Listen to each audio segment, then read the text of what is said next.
All right, welcome everybody, and thank you for joining us for episode 5 of SFF Addicts.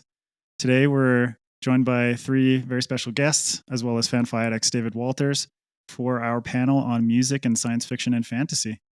And starting off, we have Anthony Ryan. He's a New York Times bestselling author of the Raven's Shadow trilogy, the Draconis Memoria trilogy, and the Raven's Blade duology, as well as the sci-fi noir series Slab City Blues and the Seven Swords series of fantasy novellas. His latest book, The Pariah, was released in August. And thank you for joining us, Anthony. How are you? Great. Thanks for having me. Glad to be here. Thank you for joining us, man. And next we have Juliette Marillier. She is the award-winning author of 21 historical fantasy novels for adults and young adults, as well as a book of short fiction. Her Celtic Gaelic roots inspired her to write her first series, the Seven Waters trilogy. And she's since gone on to write numerous other series, including Blackthorn and Grimm, the Bridai Chronicles, and the Warrior Bards, and more. Her latest release, A Song of Flight, book 3 of the Warrior Bards series, was released in September. And welcome, Juliette. Thank you for taking part in the panel. Thank you. Hi, everyone. And then finally, we have Sebastien De Castell. He's joining us. He really wanted to be a bard, but now he's a multi-award nominated author of the swashbuckling fantasy series, The Greatcoats, as well as the Spellslinger series. Thankfully, he still gets his music fix performing live music. And his next novel, Play of Shadows, book 1 in the Court of Shadows series, is out in March of 2022. Thank you for being here, Sebastian. How are you? It's my pleasure. I'm good, thanks. It's actually Our Lady of Blades is coming out in March of 2022 nice. Because we keep changing which, and I don't know if anybody has ever dealt with this before, but we keep changing which book is first in the new series. All right. So by the time it might come out, so by March, we'll know for sure which is out first. So, yeah. Sometime 5 minutes before it goes to the printers, someone's going to make a decision. All right. Well, sometime in 2022, Sebastian has a new book out. So, and then we also have the founder of FanFiAddict and My Southern Comfort, David Walters. How are you, sir? How's it? Doing good. How's everybody doing? Doing well, man. Doing well. All right. Well, we'll start off just kind of introducing everybody a little bit more. Tell us how you're doing, a bit about yourself, and what music means to you. So we'll start off with Juliette.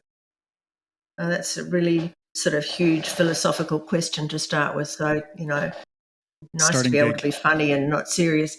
What does it mean to me? Well, music's a big part of my life and has been since I was a very small child, I guess, because I grew up in a musical family. And so it's recreation. It's exercise for body and mind, if you like, because playing music is physical exercise and singing is physical exercise, breathing properly and so forth. And it's also sort of good for the spirit. Sometimes it's not so good for the spirit if you're, practicing very hard to be good at something. Who was it said they were playing the Irish whistle? Somebody else. Sebastian.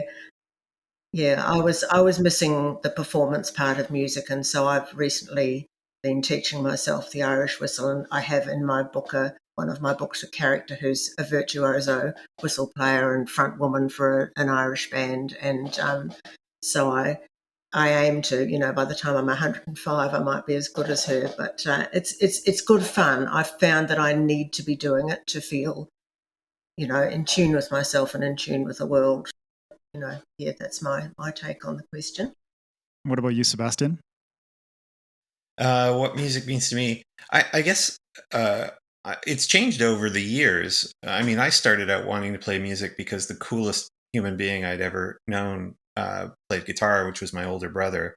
And when he played, he was just I was just like blown away by how cool he was. And I could never seem to learn to play guitar. I didn't have the patience. And then when I was 16, I read Keith Taylor's book, another fabulous Australian author, called Bard, about, a guy who went off, played music, sang songs, told stories, fought with swords, and went on these grand adventures and traveled all over. And I was like, that's it. That's my life. That's what I want to do. Unfortunately, there's no jobs for bards particularly, but I managed to put it all together through becoming a musician and doing fight choreography for sword fights for theater and things like that, and doing lots and lots of travel. So, but more recently, especially in in my books, like in the Argosy books. Way of the Argosy was just coming out came out on September 15th. I've kind of started to treat music as one of those human superpowers, right? Like it's we in fantasy we tend to write a lot about magic, but I love this idea of music as being one of the things that human beings do that is basically magical when you think about it. Like it's so odd when you just sit there and listen to a band singing or performing together, and you just it's hard not to see that as kind of magical. And so for me, it's sort of always been a part of my life in terms of something that was aspirational. Before I was playing in bands, it was something I really wanted to do. And now as I get older, more and more, I'm sort of convinced it's a strange form of bizarre human magic that's, unparalleled in its scope. Yeah, I mean, there is a very mesmerizing quality to music, especially in live music. Obviously, it's one thing to have headphones in and kind of zone out on your own. But when you're in a concert and a band plays in a specific way that is meant to evoke something in the crowd, and then you also have the crowd element, it's this very captivating, magical quality to it that I absolutely love. And you're completely right, Sebastian. I mean, I used to work for music magazines when I was studying in Vancouver, reviewing concerts and interviewing bands and stuff like that. And for sure, that's one of the qualities that really came out in anytime I did a concert review. It's like, oh, this was so mesmerizing. This was so captivating. It was magical. Maybe I repeated myself after so many concert reviews, but it is what it is. That's just what us reviewers do. We always tend to repeat ourselves. We run out of adjectives. I mean, yeah, exactly. It's like, oh, this was such a compelling narrative. Again and again and again. You just you try to find compelling and words related to compelling, and so you can go about 10 reviews without using the same word. Exactly. That's about how it goes. And what about you, Anthony? I have to admit, I'm probably the least qualified person here to talk about music. I don't play an instrument. I'm a musical ignoramus. I did the classic thing when I was 15, 16, of getting hold of a guitar and getting that one of those books where they show you where to put your fingers on, little pictures and all that. I couldn't play it. I just couldn't play it. I tried. It's one of those things. I think at that age, if you're not good at it right away, you just give up. And I gave up, to be honest. Yeah, obviously I do like music. I listen to music and so on. It crops up in my work as part of the world building.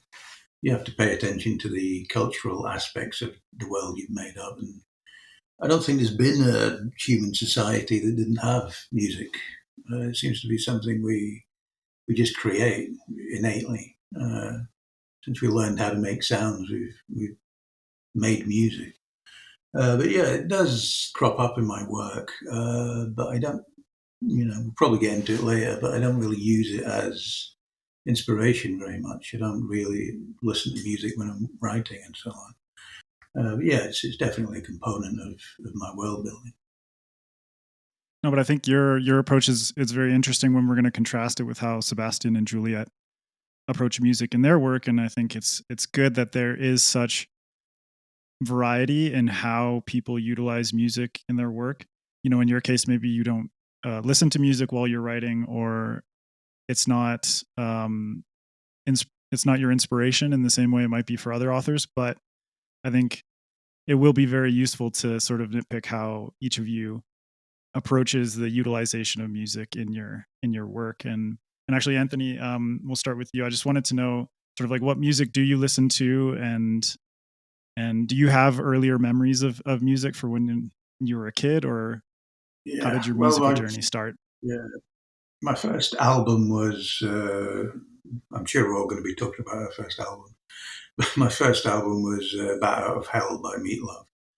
And it did kind of set a tone. I bought it, I think I was 11 when I bought it, and it's a big old cheeseburger of rock cliches, but even today I can't resist it.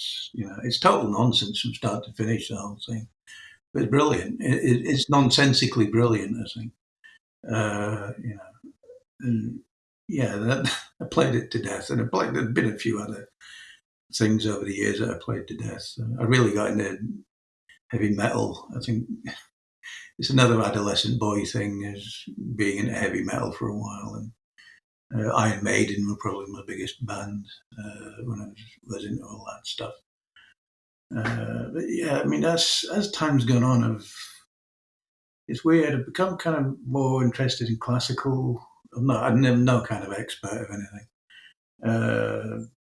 Not I've delved into it all that deeply, but yeah, classical music, and also I think in terms of musical tastes, in terms of popular music, I think mine froze in the '90s. We had the whole Britpop explosion in the UK, and yeah, I've never really got beyond that. I mean, it's probably just age, but when I turn on the radio and the most popular music station in the UK is Radio 1, I turn it on now and I just, what the hell is this? I'm probably just an old fart, but I can't help it. I'd rather be listening to people talking You checked about it. Shakespeare on Radio 4, You So, checked out once Blur and Oasis popped up in the scene. yeah. I was never that big a fan of theirs. I mean, I like them, but I was never a huge fan. Yeah, that seems to be where it sort of atrophied. Don't feel rained on. I can't turn the radio on anymore either. It's either I listen to like classic rock, or I listen to an audiobook. That's about it. Popular music these days, just I guess at this point I'm too old for it. I don't know, but it just doesn't do anything for me. Everything's got the different tones and stuff. It's just synthesizers is awful. What about you, Juliette? What's sort of your introduction to music, or do you have some early memories Well, grew up in a household where my mother was a piano teacher and she was teaching from home, so there was that. And my dad was he was in a military band, so he played a variety of woodwind instruments. And our radio was never ever on a pop music station, never ever. I just didn't hear anything, and because the diet was serious, serious in inverted commas music, I guess that was just music for me. My mum also was the concert reviewer for the local newspaper, so she was sent 2 tickets to not to any popular music concerts, but certainly to all the classical, symphony orchestra, probably ballet as well, and choral concerts and chamber music and so forth. And the only other person in the family that wanted to go was me. So I went to many, many concerts of that type. And what someone was saying about, the vibe of live music, there's even in a concert like that that's quite formal and where people don't sort of leap up and cheer and scream and, there's no mosh pit and all that stuff. There's still that magic between performer and audience, the buzz that's there. And so that's really what I remember, people playing at home. I learned violin from a fairly early age and had a big singing voice when I was little that probably had to be told to be quiet and quiet because everybody could hear me and nobody else. And I just grew up with that. And as I said, the radio was only ever on that station. We had played LPs, and I'm old, yeah. I think that my older sister, who was 5 years older, had a covert transistor radio on which she listened to those stations, and she was much more interested in movies and popular music than I was. And I missed out on an awful lot because of that. I didn't realise until I was a whole lot older that there had been fantastic popular musicians in my day, and I could have been listening to both, but hey, it's all right. I did love folk music, but the folk music concerts tend to be more someone like Kenneth McKellar, who was a Scottish singer Scottish tenor, came out, did world tours, and he sang with a little orchestra, and it was kind of not authentic folk, even though they were the beautiful old Scottish songs, but they were done with an accompaniment that was more of a classical accompaniment. But those were the things that I liked most of all. Can't remember first album that I would have bought on my own, but it would have been something like Peter, Paul and Mary, you know, sort of, which was probably a daring choice with my parents being who they were, but, you know, old folk music of the period, or Joan Baez, somebody like that, yeah. Yeah, so that was me. And then later on, I studied music at university and did all the formal stuff. So got into singing more seriously, composing, conducting choirs, all that sort of stuff. Then I went off and did a whole lot of other stuff, and much later on became a writer. Yeah. Well, we'll get into the music and writing aspect of it. But first, let's get into Sebastian, about your sort of musical origins, as it were. Yeah, I think my musical origins were that we had an old 45 player, which for anyone born after 1980, you know, were like the little records that held one song on each side. So you had an A side and a B side, and the hit was on the A side, and the unimportant song that they would put on the B side, which is why the famous song "Wipeout" by the Surfaris, you know, it's a big drum solo song. It's like you hear it all the time. This massive famous song was the B side of a record called Surfer Joe, which is like one of the worst pop songs ever written. And so anyway, but we had a bunch of old Beatles 45s, and so I tended to listen to those, and that was kind of my entry point. And I think British invasion music and its descendants kind of have always tended to influence me. Probably my favorite band once I became an adult was Crowded House. All good things come from Australia, I think we have to admit. The best looking actors are all Australian. The best pop bands are Australian. And Crowded House is just fantastic. And of course, even when their songs aren't explicitly narrative based, they always evoke a narrative in you. And I think that's kind of one of the key functions of music for me, is the way that a song is in some ways is like a novel in a seed, you know, like it's so densely packed with different emotions and thoughts and ideas that you can, you know, sometimes when I'm writing, I just listen to the same song sort of on a loop over and over and over, because it just keeps inspiring different ideas. I don't know why, but it's something about the connection between the music on a biological level and what it's doing inside your, you know, rattling around inside your body, and the emotion that's sort of evoked by the singer and by the way that the instruments are performed. And so that's often a big deal for me.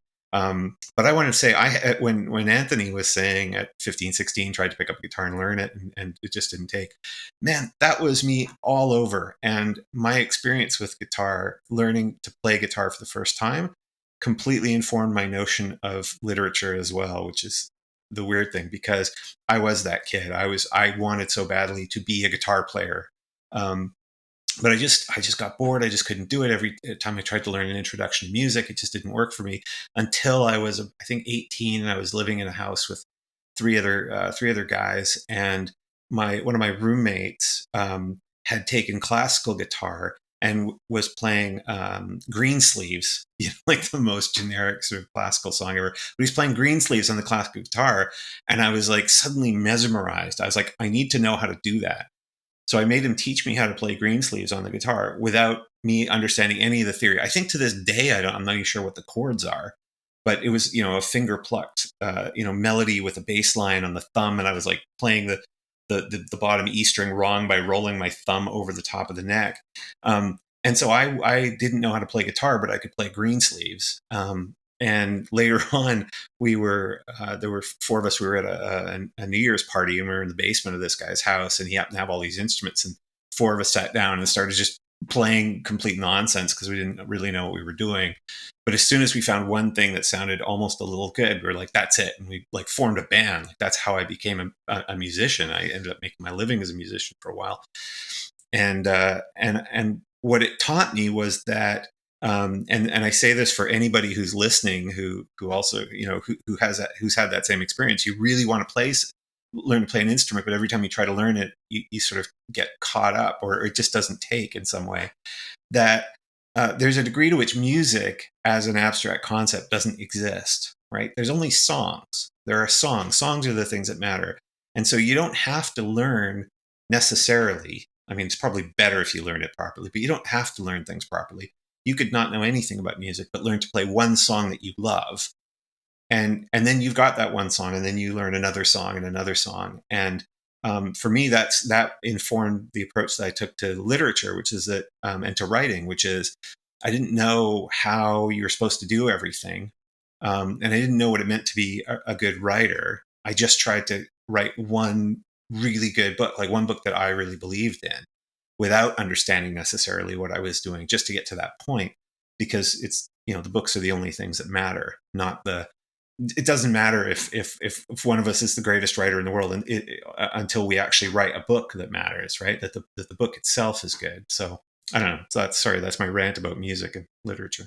No, I mean, I think that was perfect, because it leads really well into our next topic, which is, how does music then play into writing stories or incorporating it into your stories themselves? And we'll start with Juliette, since Sebastian just riffed for a long time and beautifully about exactly this thing, which is music, in terms of learning it or even listening to it, can inform how you approach sort of this long-term grind that is writing a novel. So how do you approach that, Juliette?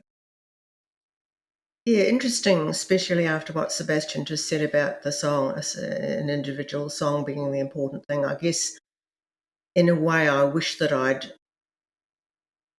discovered music in that way, because I'd love to have learned by ear rather than by formal music tuition and theory and so forth. I mean, I'm not knocking that. It was great. It was great preparation for, well, earning my living in other ways than performing.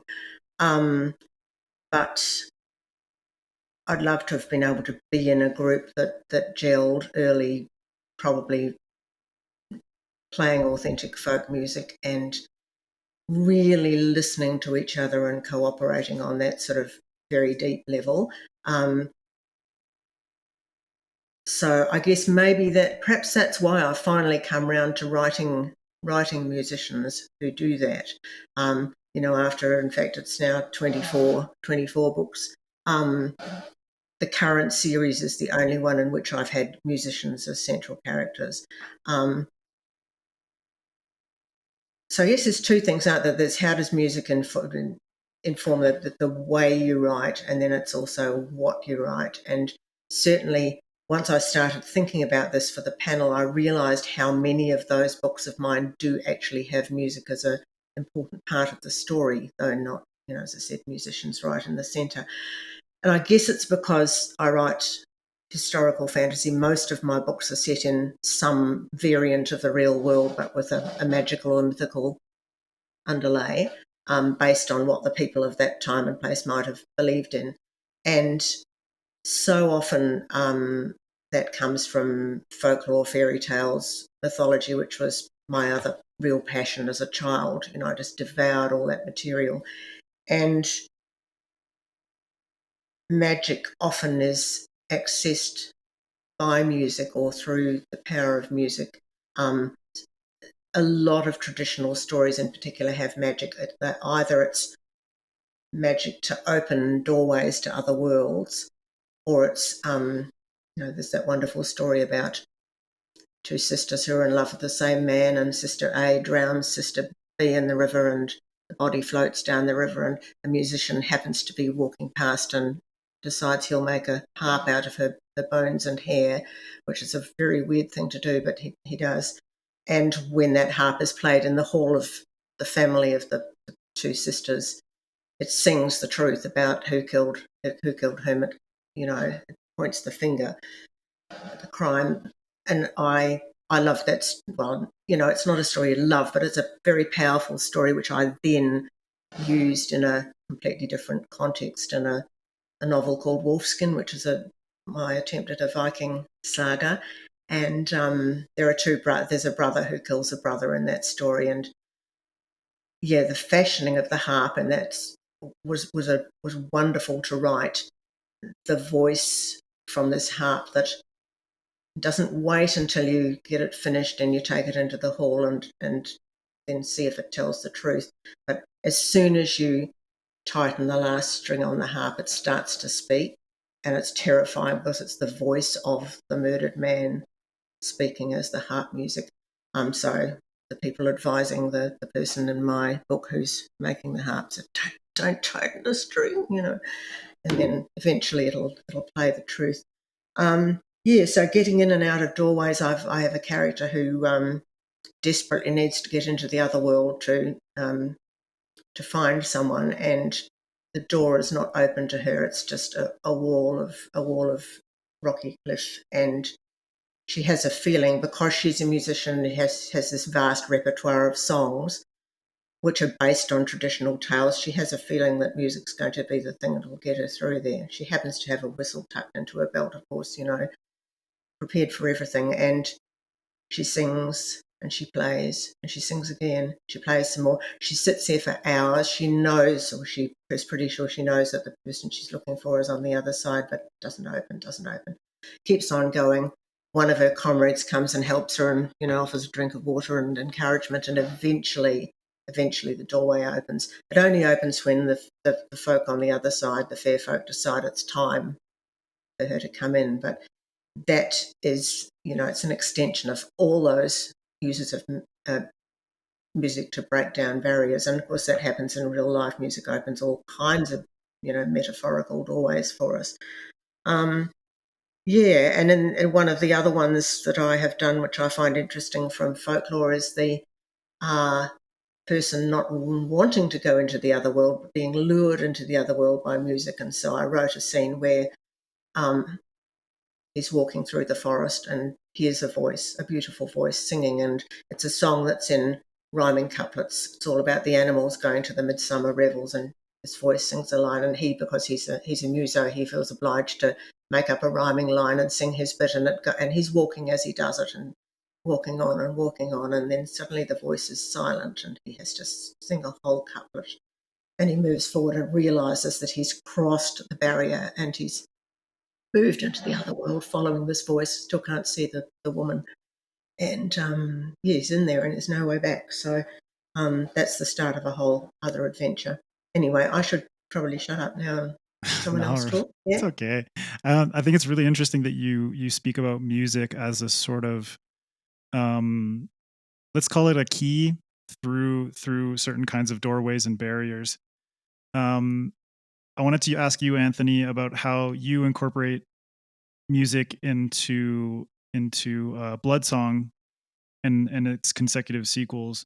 For instance, that music, it acts as a barrier. It acts as a key to a different kind of doorway, let's say, in the sense of how would we put it? More combat and ritual and chanting and that kind of like visceral type of music. Can you dig into that a little bit? Yeah. Well, as I say, I don't listen to music for inspiration, and music does come up in my books, and from time to time I've had to come up with lyrics for the fictional songs in the books, and it's not easy for me because I don't really have much of a facility for rhyme. Every song or fragment of a song that appears in one of my books is the product of several hours of pondering and looking for rhyming words online and stuff. One trick I have discovered, though, is you take an old folk song that is out of copyright and use the melody and put new lyrics to it. I do that. I did that for my most recent book, actually. It was Spanish Ladies, from Jaws. The song that Quince sings in Jaws, Farewell and Adieu to Your Fair Spanish Ladies. I stole that and put new lyrics to it. Because you can't get the melody on the page, no one's going to know. Well, they're going to know now because I told you all, but that's one way to approach it.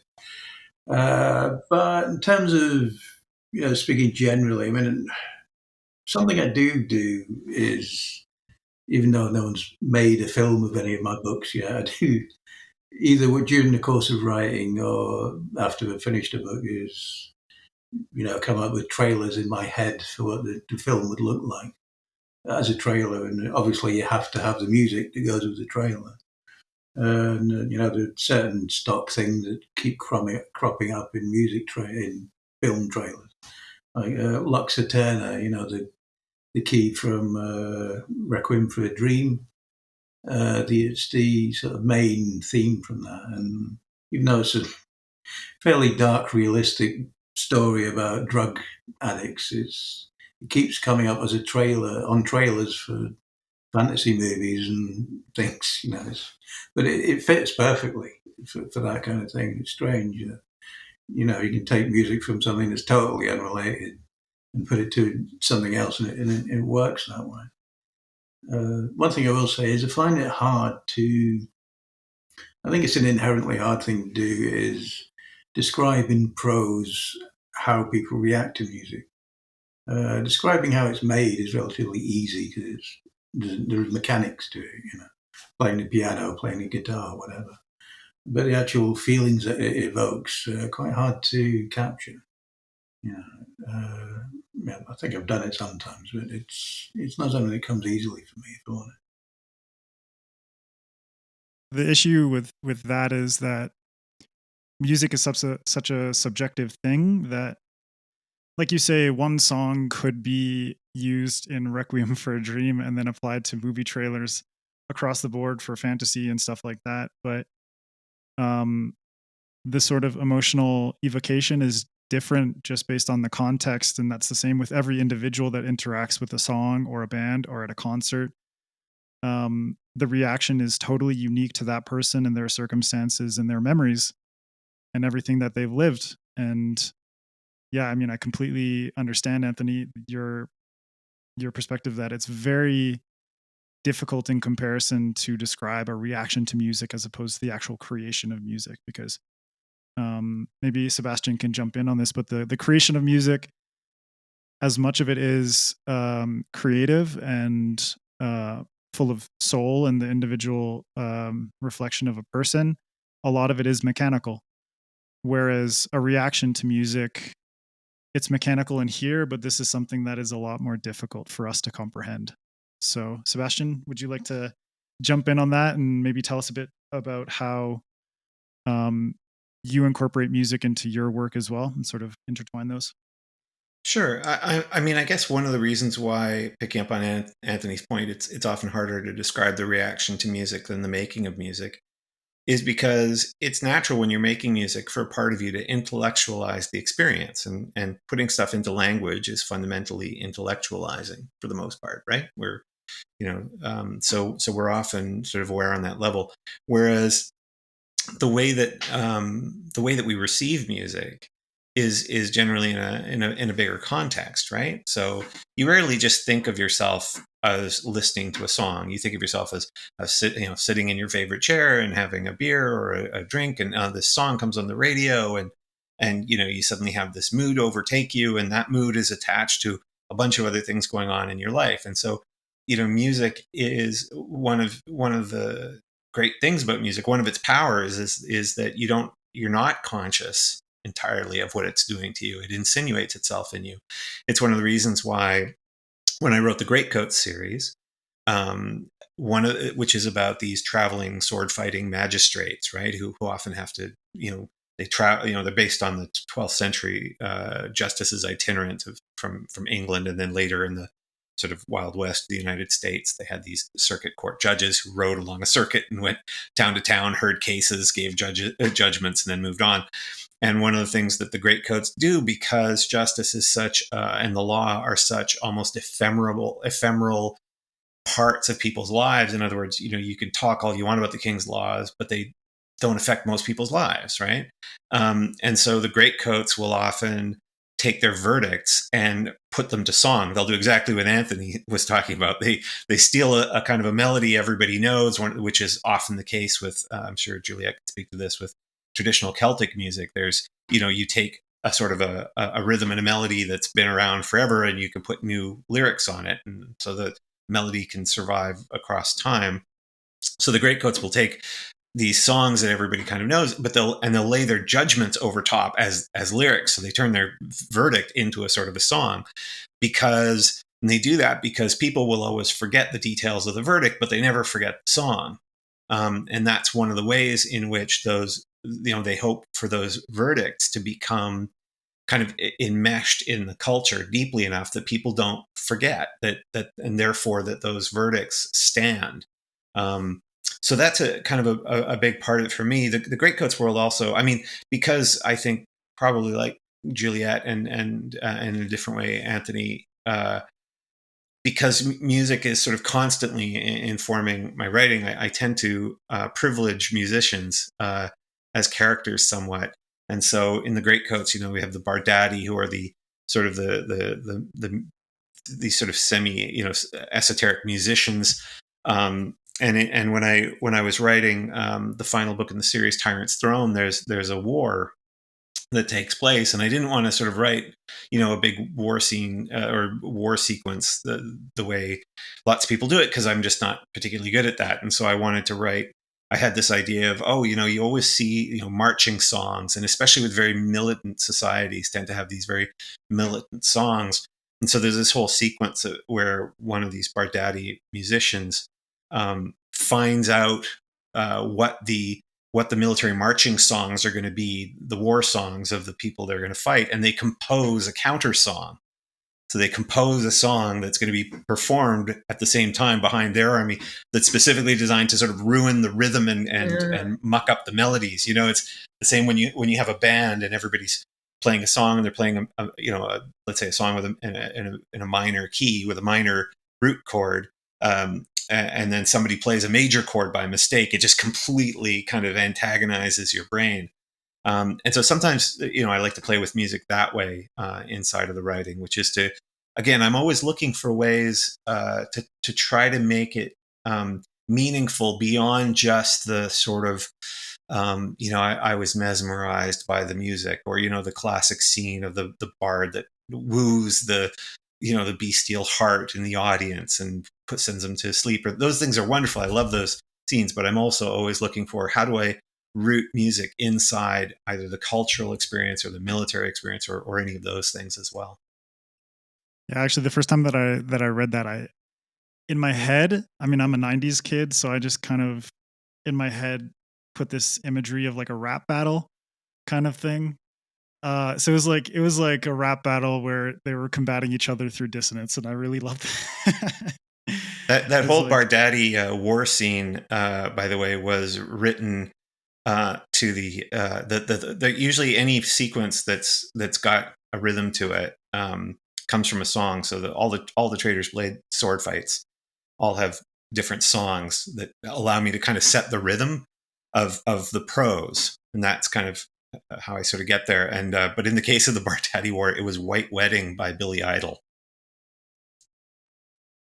It was just, I don't know why, but if you listen to that song, it actually has a very kind of almost military, like warlike feel to it. So yeah, well, actually, I printed out this this blog post. David sent it to me earlier this week, that you wrote about the music of the Trader's Blade, and how you listed through different scenes and the sort of musical accompaniment of those.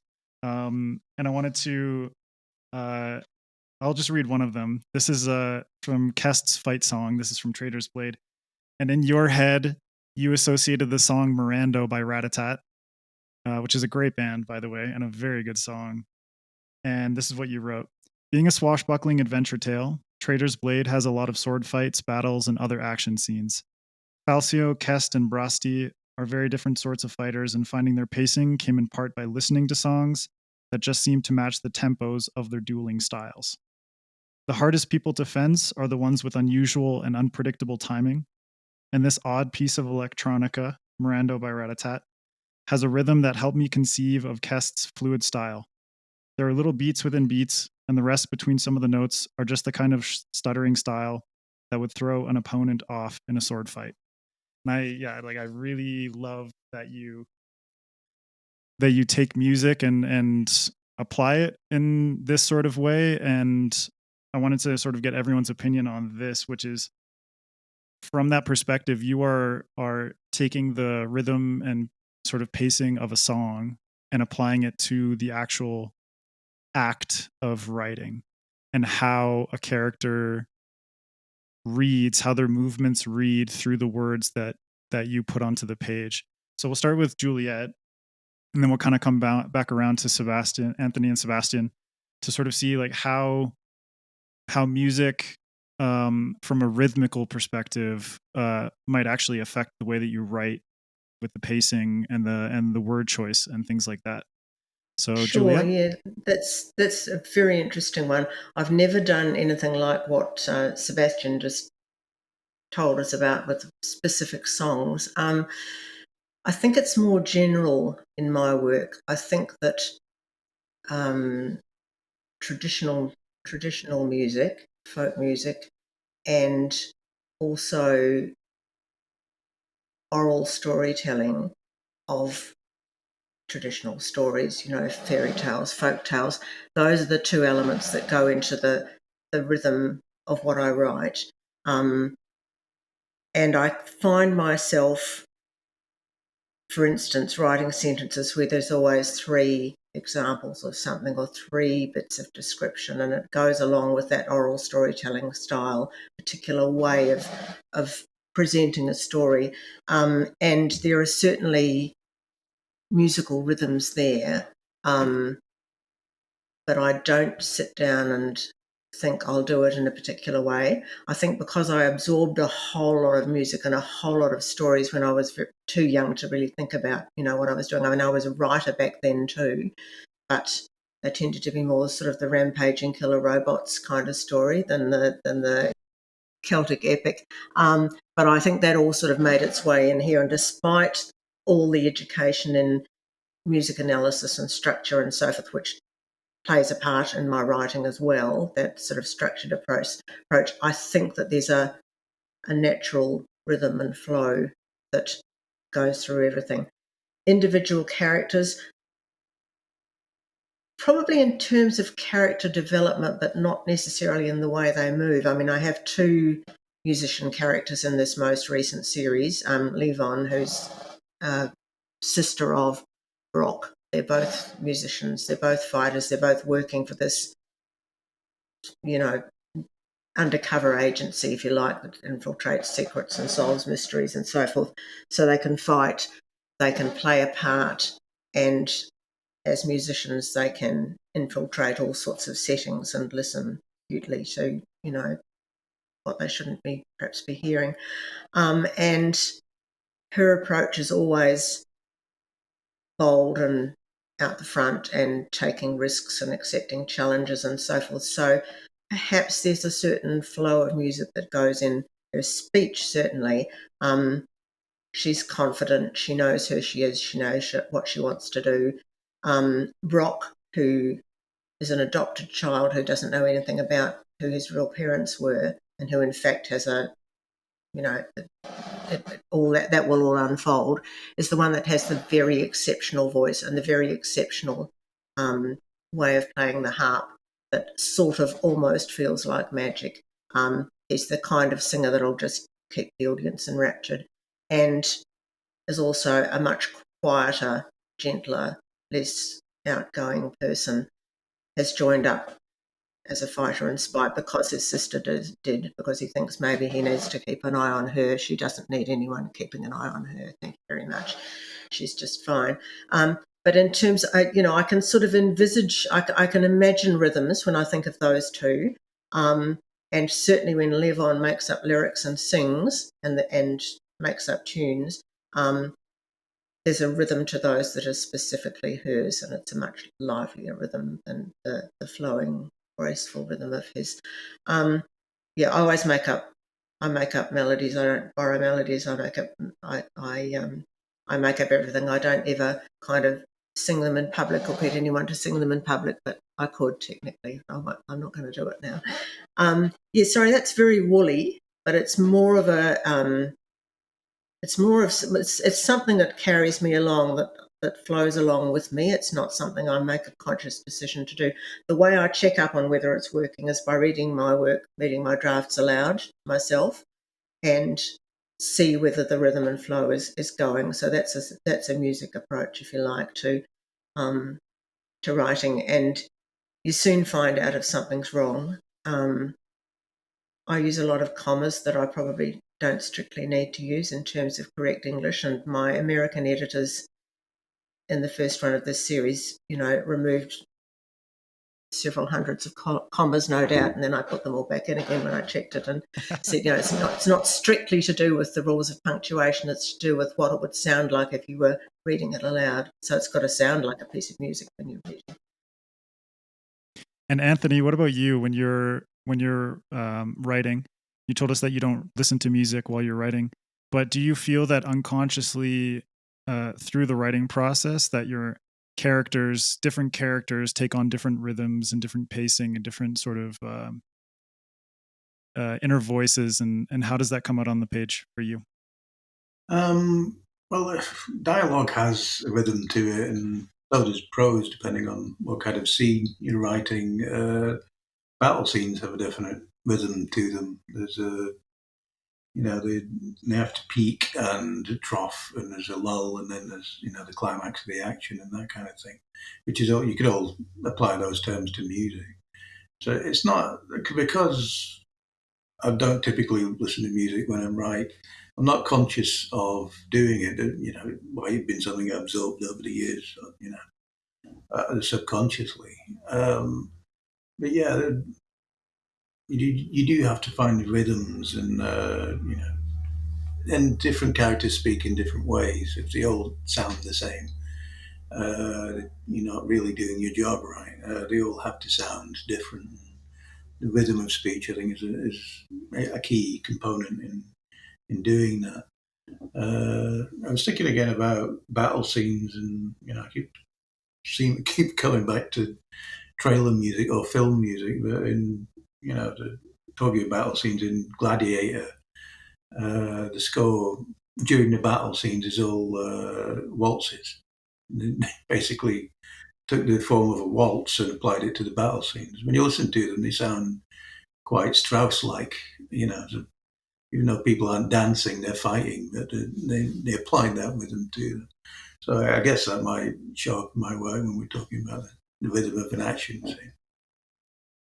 Yeah, well, that's very interesting because a waltz, Sebastian, when I read your that portion of your blog post, combat itself is a dance of a sort. It's just a different kind of dance to a different kind of rhythm with a different kind of purpose.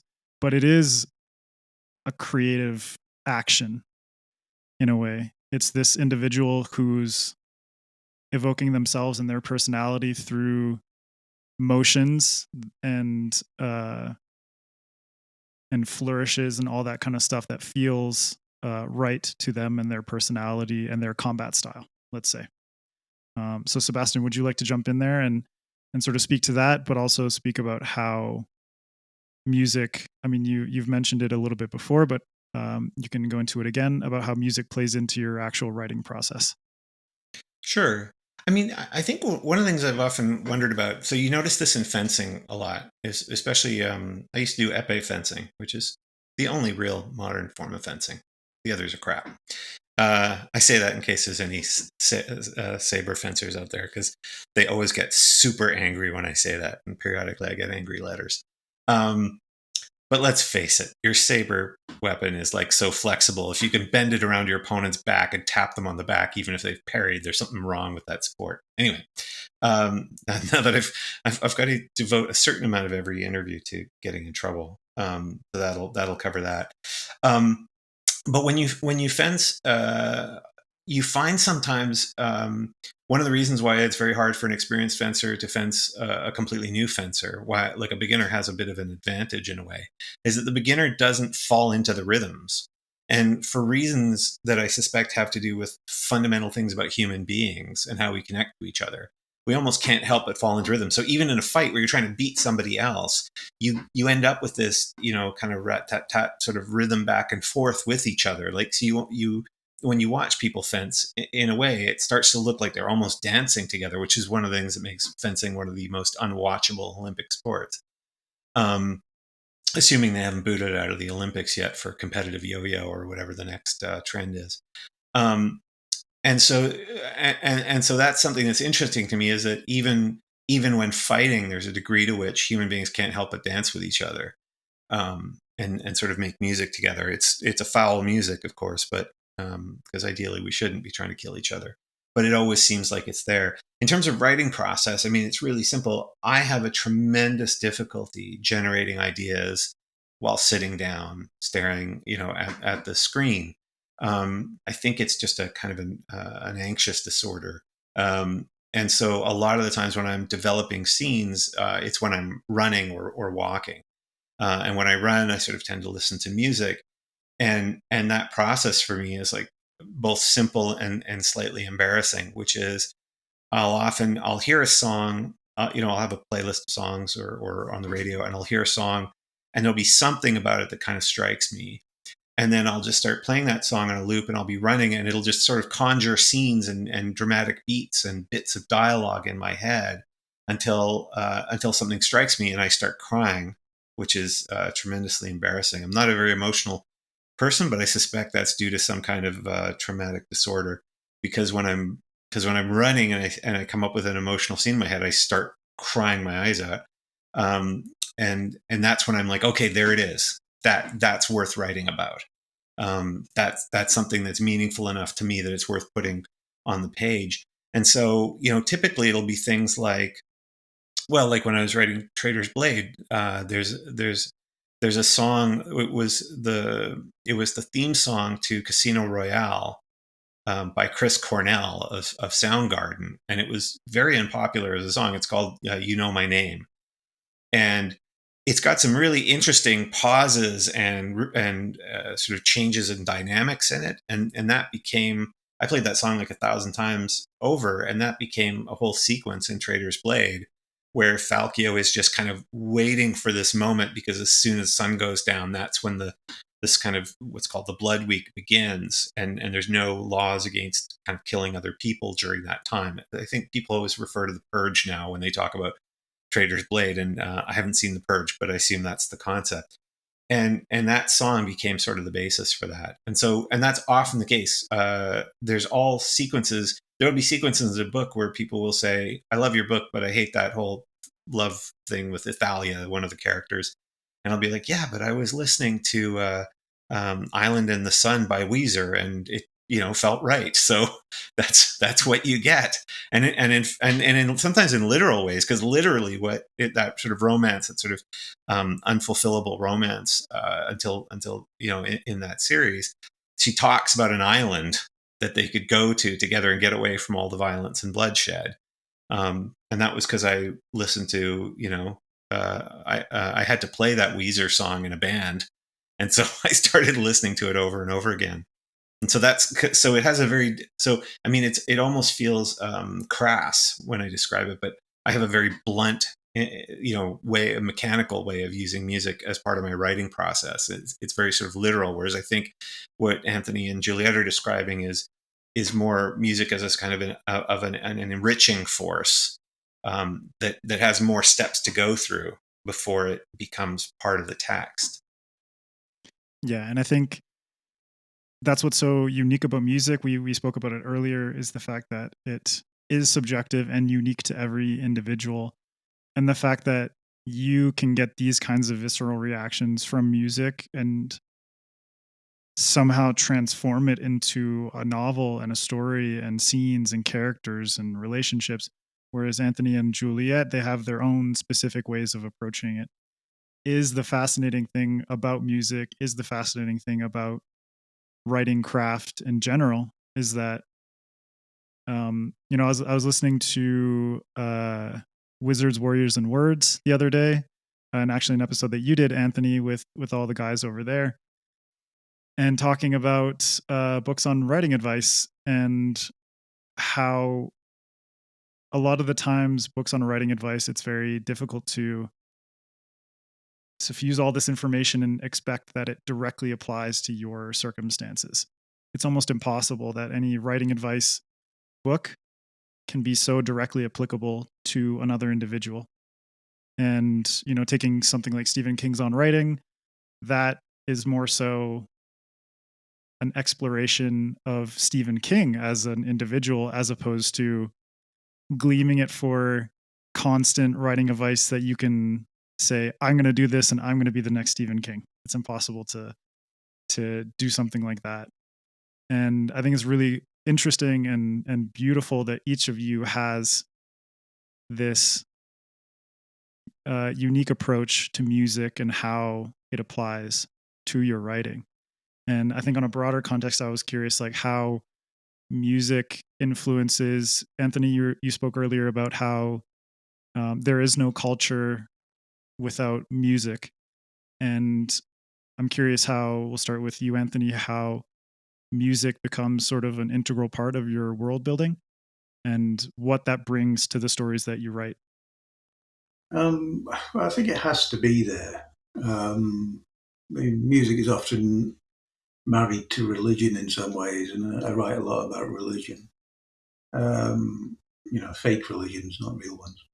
But also, it's when it crops up, it tends to be in the sort of calmer moments, tends to be in the reflective moments, or it's something that adds to a particular character. I mean, the most recent book I finished, which is the sequel to the Pariah, there's a character who sings and makes up her own songs. But we learned that this was something she learned to do in childhood because she had an abusive parent. But if she sang, then her abusive parent would, become calm and leave her alone. And it's something she just carried on into adulthood. So in that sense, I tend to use it when it's a musical character. There has to be some reason why they're musical. If they're a warrior, there has to be a reason why they're a warrior, and so on. So that's tend to how I approach it in terms of lacing it into the backstory of the characters and so forth. The songs themselves, the ones that are made up, they're there to add a dramatic punch to something, or just illustrate the mood of the scene. I tend not to do the Tolkien thing of going on for page after page of lyrics and so on, because I think people can get a bit bored with that. And frankly, I'm not capable of writing that many lyrics anyway. But yeah, that's basically how I go about it. Well, I think the Tolkien thing is there are few people who would approach poetry and lyricality in that context these days, because I have met people who have read Tolkien today in the last few years, and they said, like, I have to skip over the poetry. And for me, it's like, oh man, those are so beautiful. The first time I read them when I was 10 or 11, so much flew over my head, but the poetry and the songs sank in. That's why I remember Tom Bombadil so fondly, and was pissed off when he wasn't in the Fellowship of the Ring movie. Personally, I was kind of relieved. it's just unnecessary baggage, but And what about you, Juliette? How would you go about? You've spoken about it a little bit, but how do you approach music from a world building standpoint? Yeah, well, I think because they're based on close to real historical settings, not quite, tweaked magical versions of historical settings. I do tend to use the kind of music that would have existed in that society, but so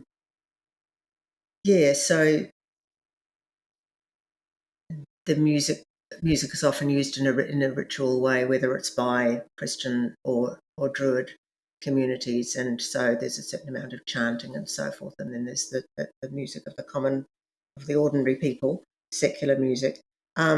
It's built into the society, and then occasionally there'll be, I'll do something different. I wrote a series called Shadowfell, which is probably one of the only ones that I've written that doesn't fit into real history anywhere. They can tell that it's thinly disguised version of Scotland called Alban, but it's not any real time in history. And there's a tyrannical king on the throne, and there used to be a song called the Song of Truth, which everybody knew and everybody sang, and it's really the story of the people and their history. It's like the Marseillaise and in the Resistance.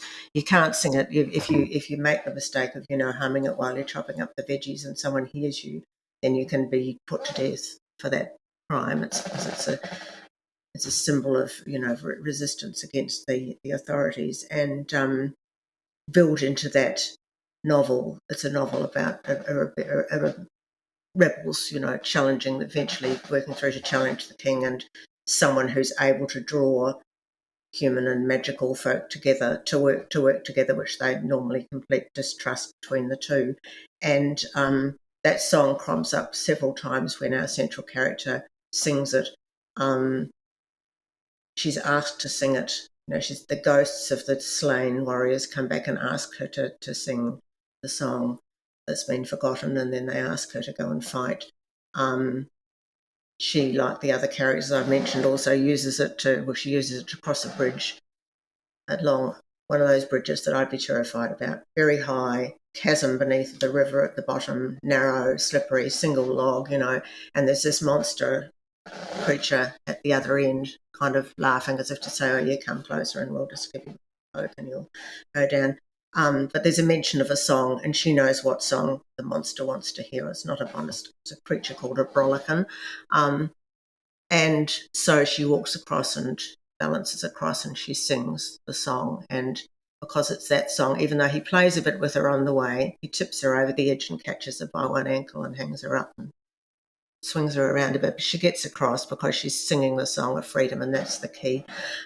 So, you know, that particular thing is built into that story. But really, I think it's just I'm writing about communities that had music, and so the music inevitably is going to be in there as part of the story, whether it's magical or whether it's just what they do in their daily lives. Something to bind people, to join people. Yeah, and I think that ties into what Anthony's saying, is that, you know, music is this inevitable part of let's say systems that form, whether it's the system of a community or a religion or a family unit. You know, in the case of Anthony's character, where she uses singing as a coping mechanism against someone who's abusive, music acts as this connective tissue, but also as a protective tissue at the same time. So it's connective and protective, and it's this like binding agent, let's say, for different communities. And Sebastian, what is your perspective on music from a world building standpoint? Well, so I already described a bit of how it plays in the Greatcoats in sort of very kind of literal ways. In the Argosy books and the Spellslinger books, so for people who don't know the series, the Argosy are kind of, for me, they're almost like the anti-Jedi. You know, in Star Wars, the Jedi, you know, are these very they have to be born with a connection to the Force, and it's all about magic and control, and they have to distance themselves from human emotions, and so I wanted to write, you know, the Argosy as ultimately human, and so there's these wandering sort of philosopher gambler types who somehow manage to survive even in a world where there's tons of magic and tons of people out to get them, specifically because they develop all of their human skills, the things we can all do, into what they call the 7 talents. And so one of the 7 talents is called Artiloquet, which is the talent for eloquence. And they use eloquence, which for them is driven by music, even though doesn't have to manifest as notes or melodies. But this notion of eloquence and musicality as a kind of a superpower, as a sort of talent. And so, for example, Farius, the main character, will sometimes describe it as, you know, when you have a conversation with someone, even a conversation where someone's out to get you, is a song that they're trying to perform, and you're performing it together.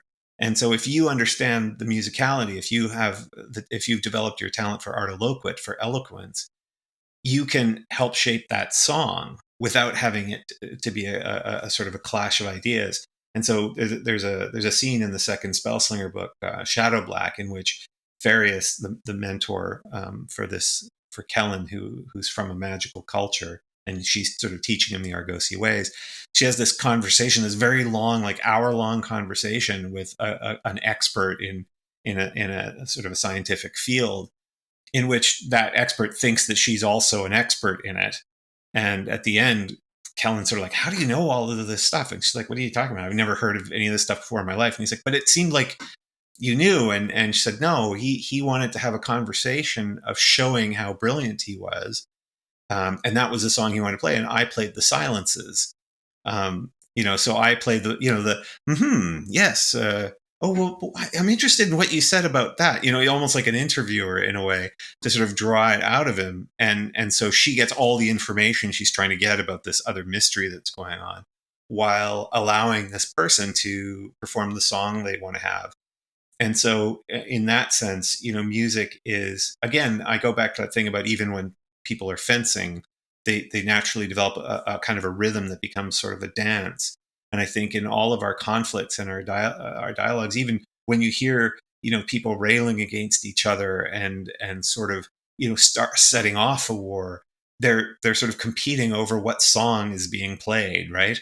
And so that's something that kind of that always just interests me. And for me, the reason to write fantasy has never been because I want to write about magic or castles.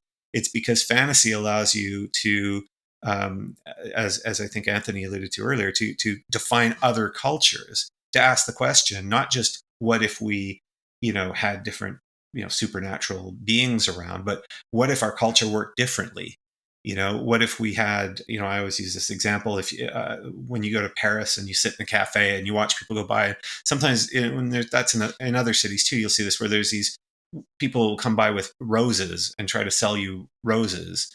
And I thought, what if there was something else? What if there were salt girls, like who came by with these, who just walked by the cafes with these trays of exotic salts, and because everybody, valued flavoring their food so much that you would buy a specialty salt from them and to put on your food.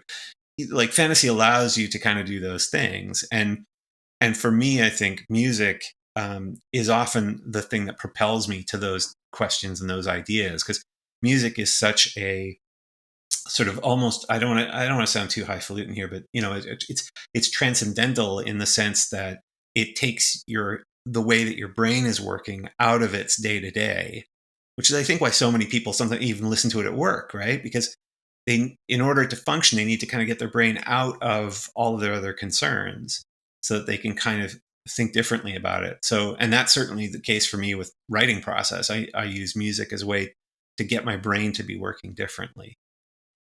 No, that to me is fascinating, and I think you hit the nail on the head in the sense that music acts as just like fantasy. I think music and fantasy and fiction in general, movies, all these different kinds of things, acts as a way, not always an escape necessarily, but a way to step out of reality for a moment and hopefully find a way to reflect on your life or how the world is working, in the hopes that when you kind of come back to it, you can say like, oh yeah, I learned something, I have some piece of knowledge that I gained that maybe I could apply to myself or to the world in hopes of making it better just bit by bit.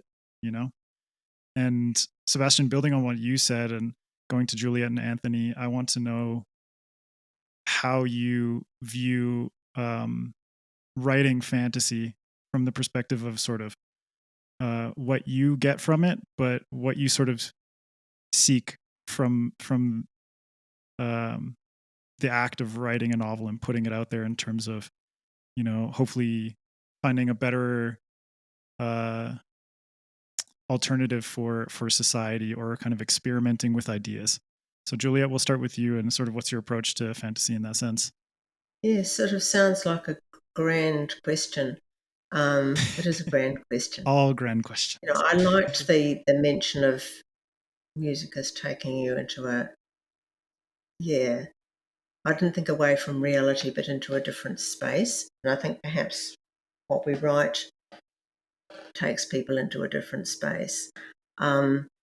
I actually never set out to write fantasy. I didn't really even know that there was such a thing as a fantasy section in the bookshop when I started out. I just started out to write a story about people, and it just happened to be based on a favourite fairy tale, but it was about real people.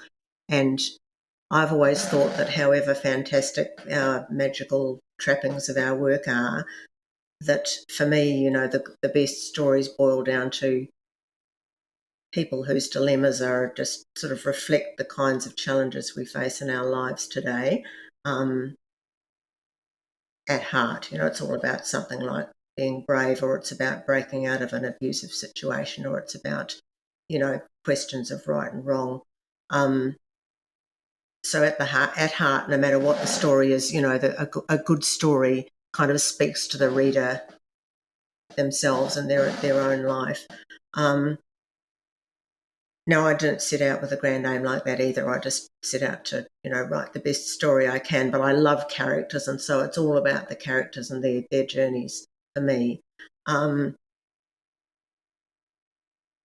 I think that, I've found after having a lot of books published, that what I value most is feedback from writers who say, look, I read your book, whichever book it was, when I was sort of in a very dark place myself, and it helped me to emerge from that. It helped me to feel better about what I was facing. It meant something to me in that sort of time. Or the writers who write in and say, reading your book made me, rush out and start writing, painting, playing music, dancing, whatever it is, that is equally wonderful. So I suppose now I like to feel, on one side it's great to be able to entertain people and lift them out of the world, the everyday world, if that's what they need. It's also great to be able to help people, and in that way I feel like I've got a line back to the storyteller by the fire, whose stories of magic and wonder were always about how you can solve your real world problems, no matter how fancy the trappings were and how magical. At the heart of them are always about how to live your life and be a better person, be brave, be wise, So I guess that's what it's all about for me.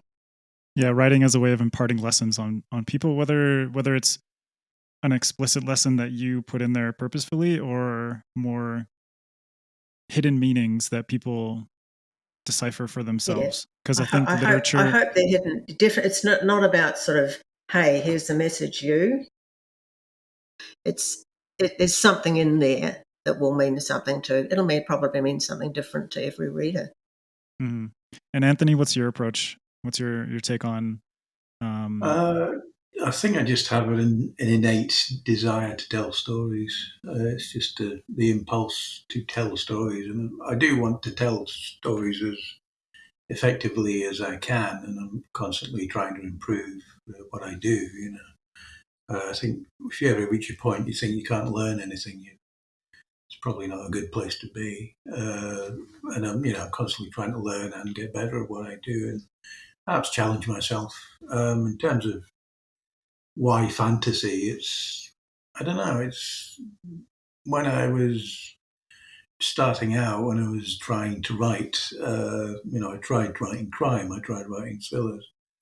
I tried writing science fiction to varying degrees of success, but writing fantasy just clicked with me in a way that the others didn't. I do hope to explore other genres going forward, but it's still, for some reason, I was able to keep writing and finishing things when I was writing fantasy than other things. I don't know quite why it is, but it just seems to appeal to me in that way. And I do get immersed in it. I do get enmeshed in the stories that I write. One of the reasons I don't listen to music is I don't feel I need it. I don't hear it anyway. If I do ever listen to music when I'm writing, it just, I'm not conscious of hearing it during the course of writing. In terms of messages and so on, and I don't know, there's themes to my work in terms of religious conflict and so on. And religious conflict is a bad thing, but you don't really need a book to tell you that. Just watch the news. So I'm not really trying to slather a message over every page and preach it, because I don't think anyone would listen if I did. What I'm mainly trying to do is tell a story. And whilst I probably would be writing if I'd never been published, I'd probably still be at it because I can't not. I do write for myself, but I also write for other people. I do write for my readers. I I'm not guided by them in what I will write, but certainly, like Juliette, I do get a kick hearing from people that the books I've written that had a positive effect on their life and so on. So that's always a good thing to hear whenever you're a writer. Nothing I've ever gotten over the first sort of fan email I got. That was a jarring but pleasurable moment. No, I can imagine, and for sure the role as an author in some ways is on a similar plane as musicians. Maybe there's not as much ego, but there are authors with ego for sure. But at the same time, I think it's this this interactive relationship between a listener and a band, or a musician and a reader and an author. And I think as someone who is trying to write himself, but as someone who's been a lifelong reader, I think there's great value in being able to write to someone on Twitter, send them an email, and show them that you appreciate what they're doing and the kinds of lessons and joy, and, like Juliette said, people who have dug themselves out of a dark place, a dark hole, through the empathy and connectivity of characters and stories. And I think all of you do a beautiful job of that. And I appreciate the work that you're putting out into the world. I appreciate how you approach your work. And we'll close out, if everyone wants to give some book recommendations and an album or a band that you feel is very important to yourself and you would like to share with everybody. So we'll start with Sebastian. Book recommendations, I don't know, because books are such personal things. I'm always reticent to kind of push anything on anyone, especially fantasy.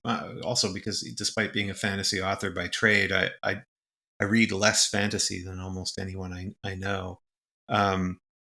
Although that said, I did read Spinning Silver by Naomi Novik recently, which is exactly the kind of book I normally avoid. It's sort of built around a fairy tale retelling, and I can't stand that stuff usually. But it's so fantastically well written that I was engrossed in it from the first page.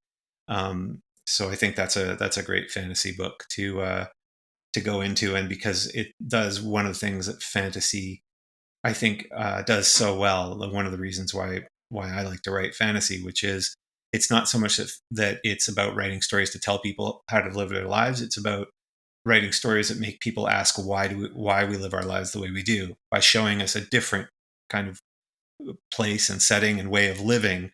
It causes us to go, well, wait a minute, how come I have to have such a cynical view of the world, or think that I can't do anything, or think that everybody's horrible, or politics are terrible?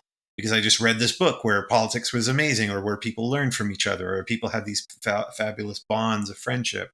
And so in that sense, re-enchants the world. So that's what I look for in a fantasy book. Very quickly, in terms of music, I think the album Woodface by Crowded House is one of my favorite albums of all time. It got me through some tough times on a long trip through Europe once. So I recommend that to everyone. It's very, I think, accessible. And every song in it sort of tells a bit of a story. So Woodface by Crowded House, that's my pick. Fantastic. Thanks, Sebastian. And Juliette? Yeah, I'll just do one book recommendation. I've just finished a fairly newly released book called Blackheart Nights by Laura Eve. Was described as a super grungy adult urban fantasy, and it's also based on the Arthurian legend. Yeah, strange but excellent. You do have to be prepared for the super adult aspect of it, but I usually don't like Arthurian retellings, but this was it's an excellently written book and highly imaginative, great world building, great fight scenes. So I recommend that one for those of you who are adult readers. And Yeah, album. Well, band recommendation, I'd have to choose Runrig, my favourite band ever, Scottish folk rock band of great renown. I'm sadly not doing live gigs anymore, but they're still recording, and any of their albums is great, but my favourite is The Stamping Ground, and ideally you listen to that in the car with the volume turned up loud and in driving through the Highlands, or if you're not driving through the Highlands but through, suburban streets, you have to imagine that you're driving through the Highlands. Yeah. Awesome. And Anthony, what about you? In terms of I'll recommend a book and an album that'll go with it quite well, I think. The book will be The Bone Chips by R.J. Barker. It falls into the category of maritime fantasy, and it's set in this world where everything revolves around, maritime commerce and warfare and so on. And it's got completely unique flora and fauna that are things you haven't seen before, but they sort of correspond to krakens and dragons and various other things. And these great ships that are made out of the bones of sea dragons and so on. And it's got a very master and commander feel to it, the way the ships are organised and commanded and everything. And so the album I put with it is the Master and Commander soundtrack, which go perfectly with it as an accompaniment, I think. And I highly recommend everyone go and watch Master and Commander again. It's brilliant. Because that is a very underrated movie. I think it came out. There's another movie that came out. Years ago. I think there's another movie that came out around the same time. I think it was The Return of the King. And Master and Commander basically just got overshadowed completely. Even though my brother, he's in the British Navy now, and he made me watch that movie with him. And thinking back on it, I was like, why the fuck are you making me watch this with you? But now watching the movie again, I can understand it's fantastic. And R.J. Barker's The Bone Ships as well is also a fantastic book. All right, well, Anthony, Juliette, Sebastian, thank you so much for joining us and chatting about music. It's been a really great time, and I appreciate you all being here. If each of you would be able to tell listeners or viewers where they can find out more about your work. Sebastian? Reach me on my website, www.decastell.com. It's DECASTELL. Way of the Argosy came out in North America on September 15th, and Fall of the Argosy comes out in most of the world on October 15th or so. And lots of books coming out. But reach me at my website. That's the best place to find me and the books that I'm writing. Perfect. Thank you, Sebastian. And Juliette, where can everyone find you? Yeah, www.julietteMourillier.com. I'm not going to spell it for you. It's a bit long. I also have quite an active Facebook author page, so just look for me on there. That's probably the place where you're going to get quick responses to questions. And my new book is this one, A Song of Flight. Third book in the Warrior Bards trilogy, coming out on the 21st of the month, and in a shiny new audiobook on the same day. So I hope people will enjoy it. Wonderful. Thank you. And Anthony, where can people find you? AnthonyRyan.net. You can find links to my Twitter, Facebook, also on Instagram. You can find links to them there, and it's got all the details about all of my books. Most recent book, which by remarkable coincidence, I happen to have a copy here, The Pariah, which came out on the 24th of August in hardback and paperback in the States, and audiobook, first in the Covenant of Steel trilogy. Hope everyone checks it out. Wonderful. Thank you. And thank you all for joining me. I appreciate your insight into music and fantasy and how they sort of intersect. And hope to see you all again soon. Thanks, Adrian. Thank you.